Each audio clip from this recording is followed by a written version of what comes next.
Those people whose idea of immigration reform is to just shut down the border must not like fresh fruit grown in the United States. Oregon blueberry grower Doug Kramer says such an action would put many U.S. fruit and vegetable farms out of business. Eventually, things are going to go to the point where we will have the fruit if we import it, but it's not going to be from the States. That's because growers like Kramer must have workers to harvest their crops. It's a big deal for us because right now they tell us 70% of our workforce do not have legal documents. And as an employer, I want workers that have legal documents. So why not just hire domestic workers? I don't discriminate. And we do advertise with the Oregon Employment Agency. We do hire high school kids. Currently, we're advertising locally in stores, laundromats, community centers in the local area. And we also advertise through the employment division. The American workers, many of them don't want to do this kind of work. And I applaud those that do come out and work. But there aren't enough of them to prune his blueberry bushes or harvest the fruit. Okay, so why not just use machines?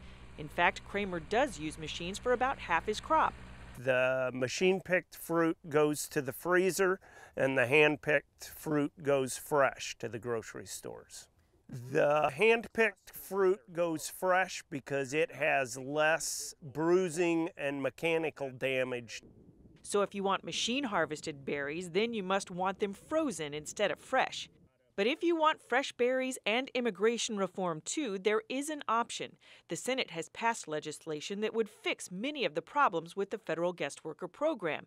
It calls for the creation of a new agricultural worker program administered by the USDA, where workers would be able to enter the country under a 3-year visa term and work for designated agricultural employers. That would give farmers the stable, legal workforce they desperately need. That approach has approval from a broad spectrum of those it affects, from the American Farm Bureau Federation, the nation's largest farm organization, to the United Farm Workers.